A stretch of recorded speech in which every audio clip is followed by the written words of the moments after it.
Hey there, Hoshpup here, and welcome to the final Ninjago 2016 summer set review.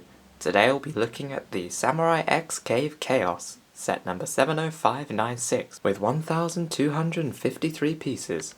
This set includes 8 minifigures: Nia, Lloyd, Jay, Master Wu, Pythor, General Kozu, a Stone Army Swordsman, and General Cryptor. This set is really large and quite well detailed actually, but as usual we're going to start with the minifigures. First up we have Nia. Here she is in her new outfit. She has the double sword holder, as well as a two-toned coloured headpiece to match her outfit. It has a lot of blue on it to, of course, denote that she's the water ninja. She's also got printing on the legs, and here she is without any of her gear on. As you can see, her face is the same as all the other versions of Nia you get in this wave. It's also got some back printing as well. Then we have Jay. He has the same outfit as he does in the Ultra Stealth Raider, except for this time he has a bandana in his hair instead of his normal ninja headgear. As we can see, he has the same faces as he does, his new double-sided face, which is nice. He has both front and back printing on the torso, as well as printing on the legs. As for the last ninja, we have Lloyd. Lloyd sports his original outfit printing on the front. The differences are, of course, that the back printing is slightly different, as well as having the new headgear piece. The new designs definitely do remind me of the original outfits that they had. And here he is without any of his gear on. He only has a one-sided face. It's pretty serious. I think it's the exact same face as he had in his Energy Dragon set. Then we have Sensei Wu. The front torso printing is very similar to the original design they had for him. And the back as well, with the exception of they added the sacred flute, which is cool. He has a golden hat. Usually they give him the tan coloured one, but recently they've been giving him the golden version instead. I guess they're going to be keep doing that. I guess they're going to continue to do that instead of use the original tan one. I guess kids like the gold more, which I don't blame them. The gold's nice. Although it's a similar design, I don't think it's exactly the same as the original, because I don't think the original had the open collar at the top. But I could be wrong. I think it has more detail on it as well. So here's a look at him without any of his gear on.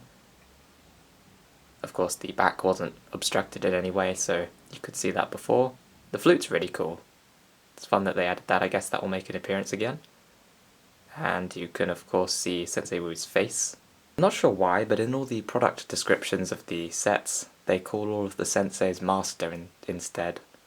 I don't know why that is, but oh well. But yeah. Anyway, we're going to move on to the bad guys in the set. Here is our Stone Army Swordsman. He has no sword though. He only has a stick of dynamite. He has pretty much the same printing and design as the Stone Army characters in the Rock Roader set. Here's the Stone Army Swordsman without any of his gear on. As you can see, he has both front and back printing on his torso, as well as having leg printing, and he has the same face as the other Stone Army characters. Next up we have General Kozu. I know I got this wrong in the Cryptor Prison Breakout set. That character in there wasn't General Kozu, but it wasn't the full scale, because it's supposed to be a giant Stone Army warrior, but he's supposed to be like much larger. So yeah, that's why I got confused. But anyway, this is General Kozu. He has the two-tiered torso to make up the forearms. He's carrying a ghostly elemental blade. He has both front and back printing on his torso. He's got printing on his legs, a one-sided face, and we will take apart this character in a second. So this is General Kozu without any of his weapons or armor on.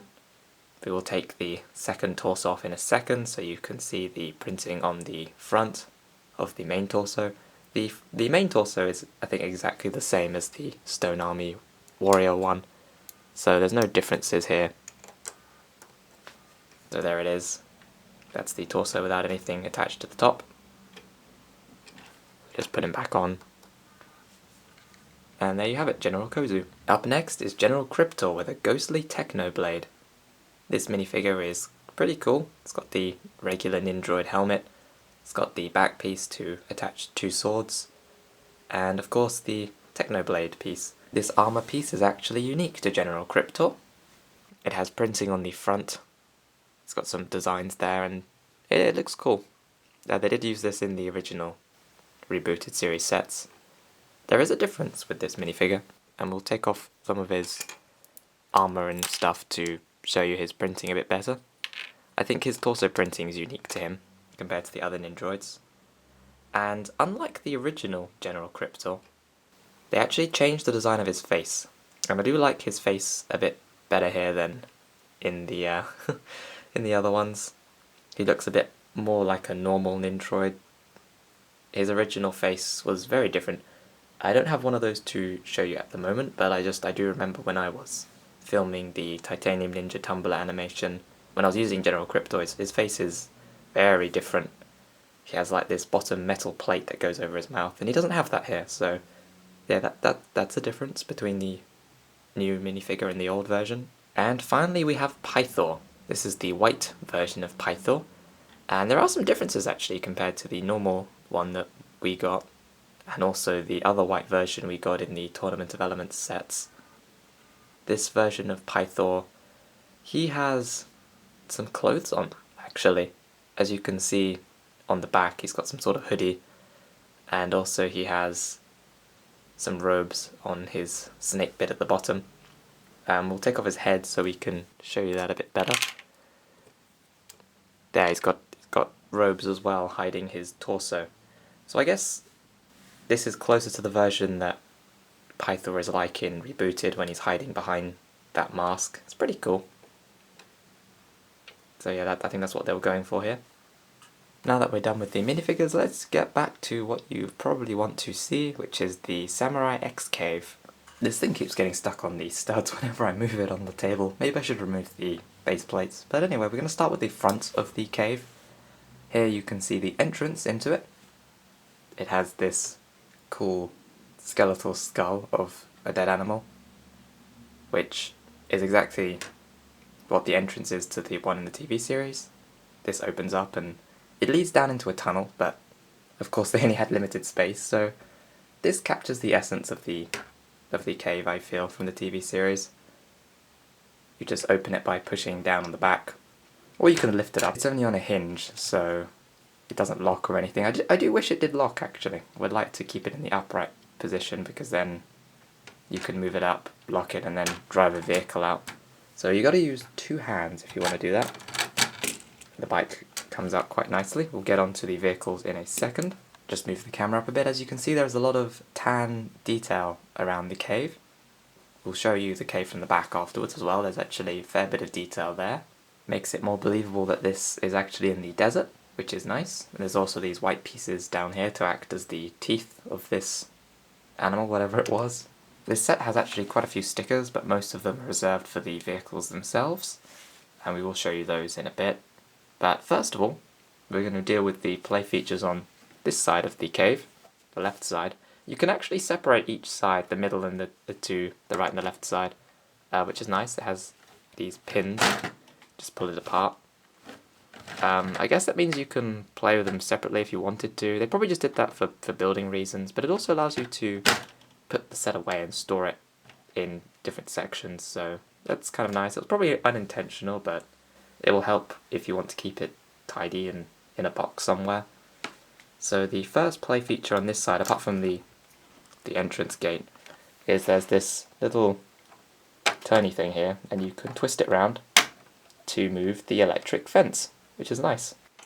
In the instructions it shows that this guy is trapped inside, so you can put him in there, and then you can close. Actually, maybe he's supposed to be on the platform above. Or not, maybe he's just meant to be at the back. Like so, yeah, that's it. And you can close it, and then he's trapped in jail, which is cool. You could also move it to the front and use it as some sort of security gate, but then you can't keep any prisoners in there. So I think it's a nice play feature. It can be a bit tricky to turn sometimes, but yeah, it's cool. You also get this robot at the top, if you can get him out. He's on a plate piece, and there are these two printed keypad bricks either side of him. And this robot, I guess he just goes around and does repairs. He's got a wrench, and he's got a blue piece underneath to indicate that he's hovering. This is a closer look at the robot. I don't know if it has an official name, I didn't see one. But you can twist the hands around, you can move them in and out. Has a lot of posability for a mini robot. You can move the antennae. It has one eye on the front. Doesn't have anything on the back. And then of course it has the piece underneath to make it look like it's hovering. So yeah, it's quite a nice cool little build. And it just goes back in its little storage bit. You can fit him on there.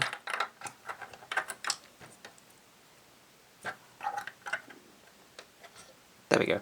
In the product description it said that there was a place for the bike to sit, but it doesn't actually tell you where that is. It has a bike parking bay, so I don't know, is it here? Is that the parking bay, or is it there, or is it there? Not quite sure. Doesn't really tell you, but it's supposed to have one. And the only other thing on this side to talk about is that there are these pillars for decoration at the back. There's one on either side, and there's these screens with stickers on them. They're actually quite interesting. I'll zoom in and show you those in a second. So here are those stickers. On the first screen you can see that they are trying to bring up the files for Pythor and General Kozu. But down here it says something about the Phantom Ninja, and it has a Woo Crew sticker on there, so I'm guessing you're supposed to follow the Woo Crew thing that's going on the LEGO website, and I guess if you finish all of the tasks you might be able to find out more about this mysterious Phantom Ninja. Maybe he'll appear in either this upcoming season or the one after it, who knows?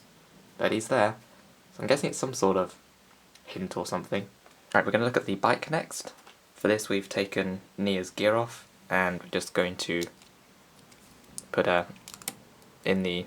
I was going to say it's a seat, but you don't really sit down, you stand up. So this bike's quite nice, it's a fun little build.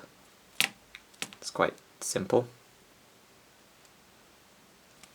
But I like it. It's small, but for some reason it's just really cool. I like it when LEGO do their small builds. It's fun. This bike works very well, does the job. You can drive around quite fast with it, I would assume. And it has some stickers on the front. On both sides. I'm guessing it's built out of spare parts and whatnot, because some of these stickers, they don't really match. I mean, here it's got Mistake T, and then the Samurai X symbol on there. So yeah, it's a fun little bike, and I think it's got a printed brick here. They've used those quite a lot before in the Ninjago line, and it's got some gold elemental blade pieces to give it some detail at the back. So that was the bike, and yeah, it was a good bike. I think it looks great and it does the part well. Here is the jet you get. We'll show you where that goes and what you can do with it in more detail later. I haven't actually put a figure in here, but I think you lift these swords to the side, and then you can sit your minifigure in there, then you can close them up again. Sort of keeps them in place, which is cool. With this particular jet, it's interesting because you can actually take modules off and build it the way you want it to be. So you can actually have it this way round if you wanted to. I think it might actually meant to be this way round actually, because the stickers are facing the right way now. So yeah, this is how it's supposed to be, but you can take it apart so you can pretend to build it in Nia's workshop, which I think is really cool. And you can also swap out the middle piece with another piece. We'll get that in a second, since it's on the other side of the cave, and we'll show you that. So yeah, you can pretend to assemble the jet, which adds actually quite a lot of nice play features. It reminds me of the LEGO Universe rockets, where you get to build each section. So that's fun. Finally we have the mech, the Samurai X mech. This particular mech lives on the other side of the cave. You can actually see it here, and we'll show you that later. It has a lot of posability. It's on ball joints, like ball joints everywhere. So you've got the feet, the legs, the arms. So you can pose it in a lot of different ways. I think These bits are meant to be the arms, or the hands rather, the bits that hold the two sides. And to put the minifigure in, you flip these two chest panel pieces outwards, you sit your minifigure in there are these two antennae pieces to control it, and then you close it up again. And like the jet, there's also a space at the top to clip on an attachment, which again I think is really cool. So yeah, that's the mech. I'm going to take Nia out of there because we will need to put her somewhere else later. Back to the main Samurai X cave. The jet actually sits on this back piece, and we'll get to that in a second. The cave is large. There are so many places you can put minifigures, and you can just put them all around. Let's get a few. Let's also get Jay and put him over here. So we're going to show some of these features of. There's quite a lot going on with the central bit actually. I'm sure you can make out these golden turning pieces at the back. You just twist those, and it will move these panels forward, which is quite nice. And this one will do the same thing. Let's pull it with my finger, and what that does is it actually sends the second panel round to the side, and we'll show you why that's important in a minute. The floor has two large stickers, which is quite cool. It has a note over here as well as lots of warning stripes, the main Samurai X symbol, and some panels to show you which direction to pull the plates in. There are these cool golden railings, which you can sit minifigures outside of so they don't fall off, I guess. They're dotted all around this main central control area. There are these two glass panels with more stickers on them. The first one looks like some sort of calculations or algebraic equation, while the other one is just noting that the assembly process has been engaged. I guess that is to build the jet. The other panel on the other side, the other glass one on the other part of the cave, has an alert Ninjago detected. So I guess that's when General Cryptor goes in, it can detect him. And this is a map. I don't think it's of the whole of Ninjago, it's just of a bit. It's got two arrows, I guess, to denote that the map can be moved up and down. However, you can't actually move it up and down, it's just a sticker. And there are two little notes here which are quite cool. One of them says save the ninja, and one of them says milk. So I guess they've ran out of milk. And I'm sure this red dot means the location of where they want to go to. It's either where the ninja are in trouble or something else. But yeah, it's cool. As I said, these glass panels are pretty good. They've got a lot of detail on them, and some of them are quite funny as well. In the floor panel behind the first one where Jay was, I removed him so that we could see this better. It reveals a treasure box with two sides, a golden one and a silver one. And then there are these two schematics you can lift out.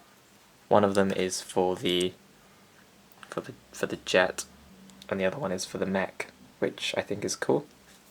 Here's the schematic for the X-Mech 2. You can see all of the designs going into it. Here you can see the chest panel piece being put on the side, which is quite cool. And here is the one for the DM2. I don't know what that is, but this is you haven't seen this piece yet. This is the piece that you can use. It's the spare part that you can either attach to the mech or swap out on the jet. That's quite a cool little piece. It has two stud shooters and propeller blades. So we'll show you that later on. I think these are really good stickers. Really fun, these schematics. And of course when Nia's done researching and looking at these, you can just store them back underneath the floor, like so, and then push it back. The other floor on the other side sort of leads onto the next area of the cave, but that's okay. Under here there are these two barrels. I'm guessing they're holding something like fuel. And this panel is cool because when you move it, this whole piece actually flips around. So when you're moving it forward, it can take Nia to her Samurai X armor. Or you can take her to the next walkway to go round. Either way, I think that's really cool. And finally, for the last feature of the middle section of the cave, we're going on to the jet launch bay. You can push this piece down to then lift the jet up to raise the launch pad. You just have to lift the jet off. You can't actually smoothly fly it off because there's this piece in the way there, so you can't actually lift it straight off, but you can pull it off. So they need that piece there so it doesn't fall off, I guess. and then you can just lower the jet down for when it needs to be repaired.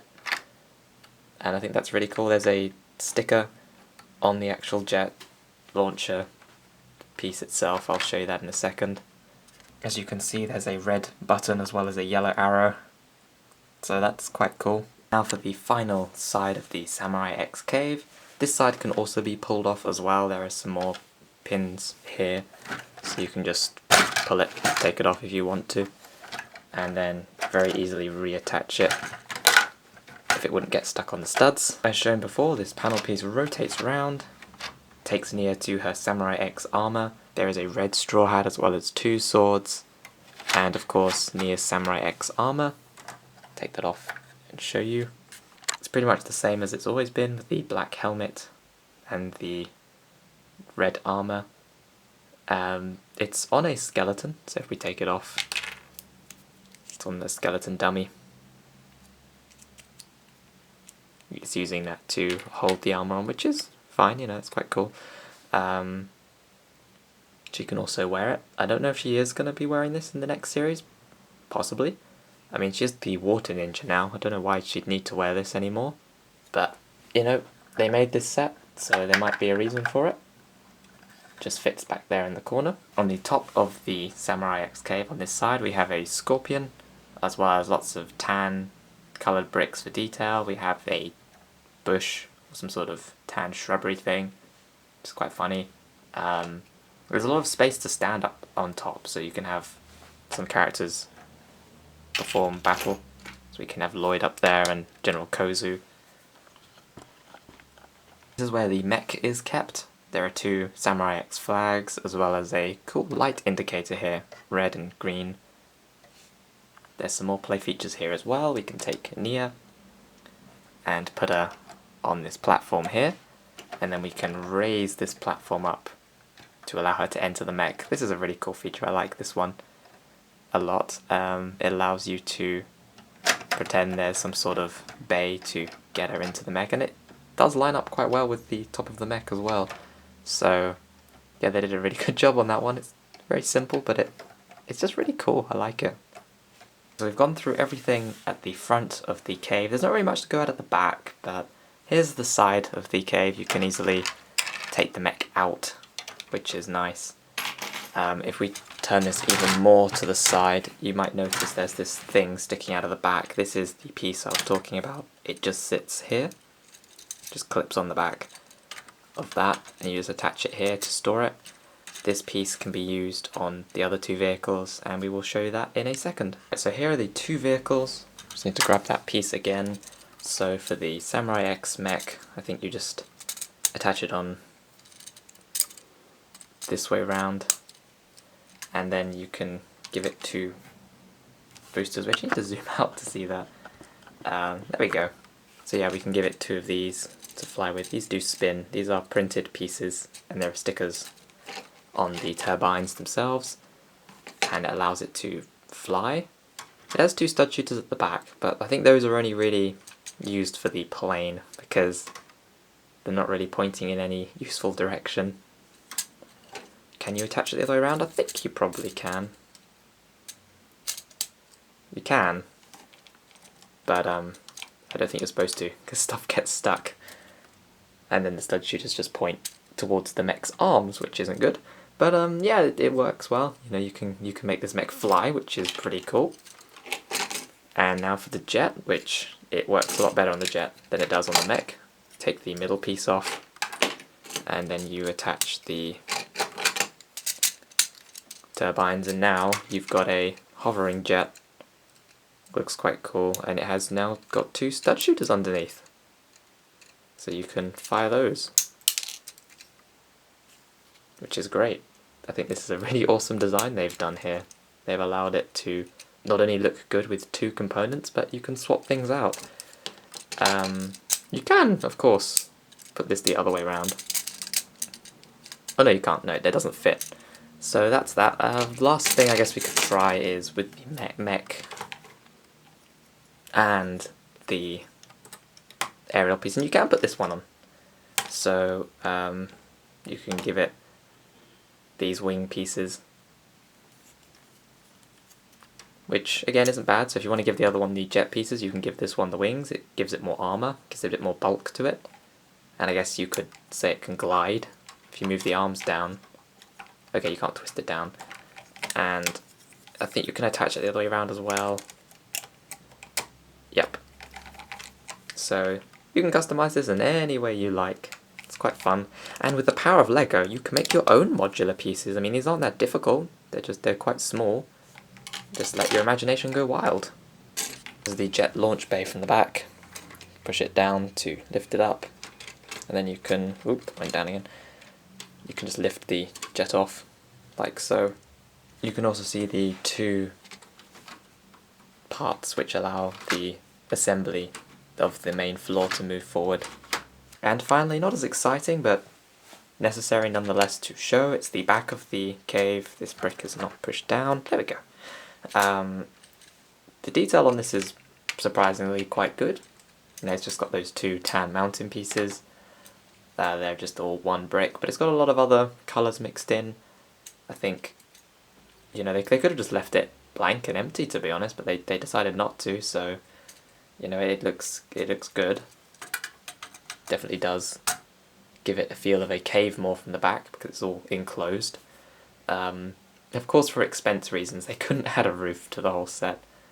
That would have made it look a bit more like a cave, but it would have upped the cost up by a lot, probably, so kind of glad they didn't add a roof. From this side there are these two panels here. They just act to make the two pieces, the centerpiece and the two side pieces, become a bit more flush with each other. It means there isn't like a horrible gap here, and it keeps the aesthetic of a cave. It makes sure that the wall continues on from the side, and I'm glad that they did add that, because without them it looks a bit empty. That wouldn't look as good. So with these pieces here, it finishes off the wall and it keeps the aesthetic of a cave, which is nice. I think the other side is pretty much the same, except for it has a bit more here because it attaches to the entrance. So it has this other moulded rock piece. And that is it for all of the features of this set. So in conclusion, for the review of the Samurai X Cave Chaos, I think the set is amazing.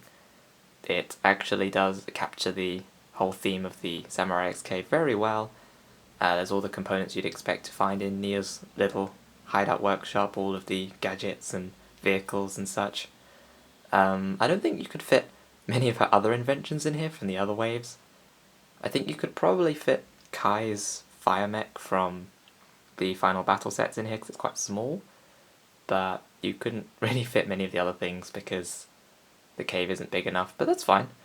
You get a lot of vehicles, which is nice. You get like a plane, the bike and the mech, which you would expect. You know, Nia makes a lot of stuff in the TV series, and here it's shown quite well. There's a lot of cool play features, like I really do like the moving floor, that's cool. And I love the way you can construct the plane, that's fun. I'm sure a lot of kids will like to pretend when they're playing with this set to make the jet and such. There's a lot of space to recreate battles on this set. There's a lot of space on top of the actual cave itself, and there's a lot of floor space as well, so you can play with this in a lot of different ways. The miniature mech inside, he's fun. Doesn't have an official name from what the product description said, unless I missed it. He might have a name in the TV series, I don't know. That's not aired yet, so we'll have to wait and see. Aside from that, it's fun they included Nia's Samurai X armor. The stickers here add a lot of detail, so I think they're all fine. I'm quite happy that they were there. They're quite easy to place on stickers as well. Most of them are just squares, so people shouldn't have too much trouble putting those on. The selection of minifigures you get is amazing. You get like 3 main villains in this set, so it's great. You get like Cryptor, Pythor and Kozu. And you get quite a lot of the main cast as well. You get Lloyd, Nia and Jay and Sensei Wu. So there's a lot of figures. There isn't really any complaints. The only thing that I wish they did show you is they said that, oh, there's a place you can park the bike. There's a lot of places you can put it, but I'm not really sure where they actually meant. I mean, you can put it there, I guess, but maybe it is there, because you can drive it off. But that's the ramp, or these are the runners for when you're moving these panels out. So or maybe it just sits in the middle. But I'm not sure. It says it has a parking bay spot, and I want to know where that is. But it doesn't actually show you, which is kind of disappointing. But that's not really a complaint for the set. That's just, I guess, a lack of information in the instructions or images online from the Lego shop. And the amount of detail, even on the outside of the cave, is pretty cool as well. There's a lot going on here. There's a lot to play with, and there's a lot to do. So if you have the spare money, I would recommend buying this set. I think it's great, especially for the amount of figures and play features you get for it. For filmmaking purposes, this is quite an easy set to film with, I'd say. Not many reviewers actually mention about, is this set good to film with, but I think it's something I'm going to start doing, because since I do stop motion, as I said, this set I think would be quite easy to film with. It hasn't really got a lot of flying vehicles. A lot of animators have problems with flying stuff because you've got to either use a green screen or mask it out, and not a lot of people know how to do that or have access to a green screen. Most of these vehicles are ground-based, and the whole Samurai X cave is of course stationary. I guess any problem people would have is accidentally moving it around when filming, because it's at an angle, so you can't attach it to a flat base plate, so you need to use blue tack. Apart from that though, there's a lot of space inside. There's a lot of studs as well, so for those that don't like animating on smooth plates, since you've got to use blue tack or something, you can animate on the studs instead. So I think for playing purposes this set is great, and for animating purposes this set is also fairly good as well. So that's it for my review, and that's it for all of the Ninjago sets. This is the last one, so thanks for watching, and I'll see you guys next time.